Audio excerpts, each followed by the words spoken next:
जय हिंद साथियों, नमस्कार, नमस्ते, गुड इवनिंग। शाम के 6 बज चुके हैं और मैं नरेंद्र आप सभी साथियों का जीके क्लासेस में हार्दिक स्वागत और अभिनंदन करता हूं। सभी साथी जल्दी से क्लास में जुड़ जाएं और आप लोग क्लास को अपने सभी साथियों में शेयर जरूर कीजिए, ठीक है। बहुत ही शानदार क्लास होने वाला है और जैसा आप लोग जानते हैं कि हम लोग लुसेंट जीके मिक्स क्वेश्चन की एक बहुत ही शानदार सेशन की शुरुआत कर चुके हैं और यह क्लास आपकी डेली शाम 6 बजे होती है। मात्र 15 मिनट की इस क्लास में हम लोग जीके के 10 महत्वपूर्ण प्रश्नों को डिस्कस करते हैं जो आपकी सभी प्रतियोगी परीक्षाओं के दृष्टिकोण से काफ़ी महत्वपूर्ण है। तो सब लोग जल्दी से क्लास में जुड़ जाएं और देखिए भाई, क्लास को शेयर जरूर कीजिए, ठीक है। क्लास को शेयर करते रहिए, ये आपको कहना ना पड़े। तो सभी लोग जुड़ जाएं क्लास में। ये क्लास जो है आपकी, ये हमारा एक और चैनल है GK GS bye GK classes, जिसका लिंक आपको वीडियो के डिस्क्रिप्शन बॉक्स में दे दिया जाएगा। वहाँ से भी आप जाकर इस क्लास को देख सकते हैं, ठीक है। तो GK GS bye GK classes का एक नया चैनल मैंने बनाया है और आप वहाँ से जाके इस क्लास को देख सकते हैं, ठीक है। चलें क्लास की शुरुआत करें। तो सब लोग जल्दी से जुड़ जाएं क्लास में और शेयर ज़रूर कीजिए। जो साथी चैनल पे नए जुड़ते हैं वो सबसे पहले चैनल को सब्सक्राइब करें, साथ ही बेल आइकन को प्रेस करें और क्लास अगर आपको पसंद आती है तो लाइक करें, शेयर करें और कमेंट बॉक्स में कमेंट करके ज़रूर बताएं क्लास आपको कैसा लगा। टेलीग्राम चैनल को ज्वाइन करने के लिए इसका लिंक आपको वीडियो के डिस्क्रिप्शन बॉक्स में मिल जाएगा। वहाँ से जाकर आप क्लास यानी चैनल को ज्वाइन कर सकते हैं, ठीक है। तो सब लोग जुड़ गए क्लास में? यार अभी तो कोई नहीं आया। सब कहाँ हैं भैया? जल्दी से क्लास में जुड़िए और शेयर ज़रूर करते रहिए, ठीक है। तो जल्दी जल्दी शेयर कर दीजिए आप लोग और सभी साथी जल्दी से क्लास में आ जाएं। चलिए बढ़ते हैं आज के पहले प्रश्न की तरफ। और आज का पहला प्रश्न आपके सामने कुछ इस प्रकार है। संयुक्त राष्ट्र सुरक्षा परिषद के 5 अस्थायी सदस्य कौन हैं? संयुक्त राष्ट्र सुरक्षा परिषद, इसके बारे में आप जानते हैं। तो संयुक्त राष्ट्र सुरक्षा जो परिषद है, इसके 5 अस्थायी सदस्य कौन से हैं, यानी कौन कौन से देश इसके सदस्य हैं? ऑप्शन ए कहता है कनाडा, चीन, फ्रांस, यूएसए, यूके। और ऑप्शन बी कहता है चीन, फ्रांस, रूस, USA, UK. And option C कहता है जापान, जर्मनी, रूस, यूएसए या यूके। और ऑप्शन डी कहता है जर्मनी, चीन, रूस, यूएसए, यूके। तो देखिए यूएसए और यूके इन चारों में आ रहा है, रूस 3 में आया है, 3 ऑप्शन में रूस आया है। बताइए इस प्रश्न का सही जवाब क्या होगा? जल्दी से बताइए आप लोग। अपने आंसर जो है कमेंट बॉक्स में कमेंट करते रहिए आप सभी। तो क्या होगा इसका सही जवाब, बताइए।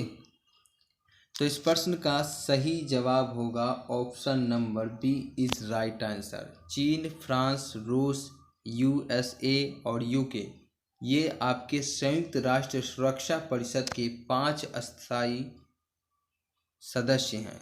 तो 5 अस्थायी सदस्य कौन से हैं? चीन, फ्रांस, रूस, यूएसए और यूके, ठीक है। तो option B is right answer. आगे बढ़ते हैं और अगला प्रश्न कह रहा है कि निम्नलिखित चित्रकलाओं में से कौन सी तेलंगाना से संबंधित है? क्लास को शेयर करते रहिए। क्लास पसंद आए तो लाइक ज़रूर कीजिए और सबसे ज़रूरी बात, चैनल को सब्सक्राइब जरूर करें। तो निम्नलिखित चित्रकलाओं में से कौन सी तेलंगाना से संबंधित है? मधुबनी पेंटिंग्स, निर्मल पेंटिंग्स, वार्ली पेंटिंग्स, उपरोक्त सभी। क्या होगा इसका सही जवाब, बताइए।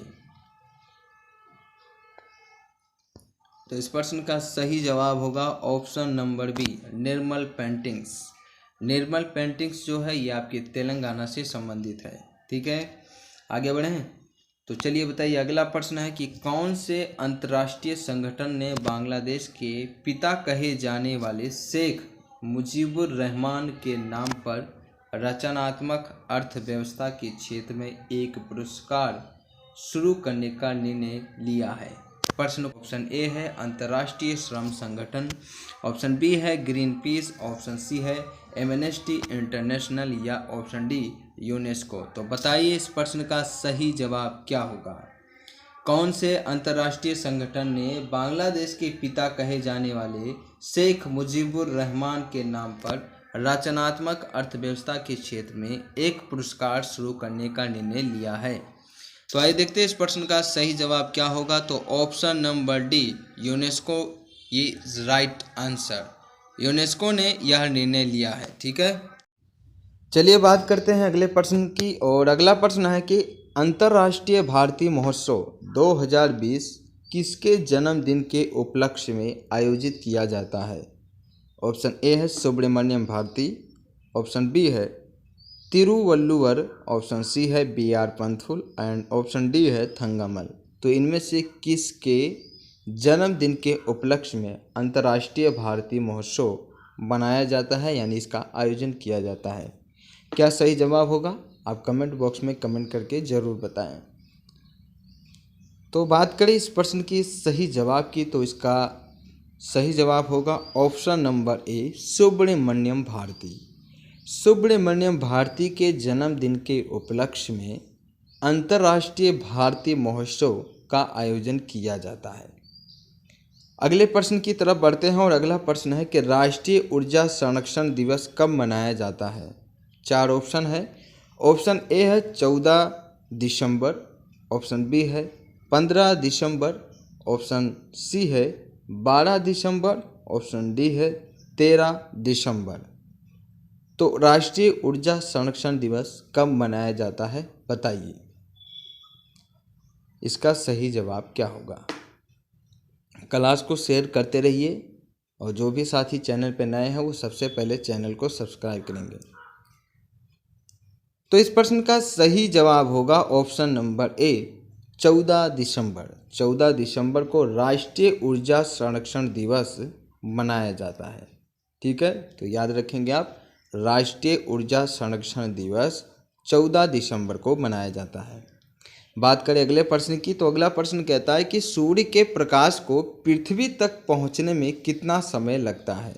सूर्य के प्रकाश को पृथ्वी तक पहुंचने में कितना समय लगता है? ऑप्शन ए है 8 मिनट, ऑप्शन बी है 9 मिनट, ऑप्शन सी है 7 मिनट और ऑप्शन डी है 8 मिनट 18 सेकंड। तो बताइए इस प्रश्न का सही जवाब क्या होगा? सूर्य के प्रकाश को पृथ्वी तक पहुंचने में कितना समय लगता है? तो इस प्रश्न का सही जवाब होगा option number D, 8 minute 18 second. सूर्य के प्रकाश को पृथ्वी तक पहुंचने में 8 मिनट और 18 सेकंड का समय लगता है। ठीक है, चलिए आगे बढ़ते हैं और अगला प्रश्न है कि पृथ्वी पर समुद्र तल से सबसे गहरा बिंदु है।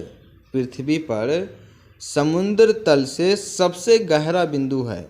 Option A North Channel, option B है लाल सागर, ऑप्शन सी है प्रशांत महासागर और ऑप्शन डी है मरियाना गर्त। तो बताइए कि इनमें से कौन सा बिंदु जो है वो पृथ्वी पर समुद्र तल से सबसे गहरा बिंदु है? तो आइए देखते हैं इस प्रश्न का सही जवाब क्या होगा। तो option D is right answer, यानी मारियाना गर्त जो है ये पृथ्वी पर समुद्र तल से भी गहरा बिंदु है ना। तो option D is right answer. अगला प्रश्न कहता है कि अंतर्राष्ट्रीय मानव एकजुटता दिवस प्रत्येक वर्ष कब मनाया जाता है? अंतर्राष्ट्रीय मानव एकजुटता दिवस जो है ये प्रत्येक वर्ष कब मनाया जाता है? और आपके सामने ऑप्शन दिया गया है। ऑप्शन ए कहता है 17 दिसंबर को, ऑप्शन बी कहता है 20 दिसंबर को और ऑप्शन सी कहता है 19 दिसंबर को, ऑप्शन डी कहता है 20 दिसंबर को। तो बताइए कि अंतर्राष्ट्रीय मानव एकजुटता दिवस जो है ये प्रत्येक वर्ष कब मनाया जाता है? तो बात करें इस प्रश्न के सही जवाब की, तो इस प्रश्न का सही जवाब होगा ऑप्शन नंबर बी, 20 दिसंबर। एक सेकंड रुकिएगा आप। हाँ, 20 दिसंबर को अंतर्राष्ट्रीय मानव एकजुटता दिवस मनाया जाता है। जी हाँ, ऑप्शन बी और सी दोनों सेम है, तो राइट आंसर होगा ऑप्शन बी। यहाँ पे आप 21 दिसंबर कर लीजिएगा। ठीक है, तो option B is right answer है ना।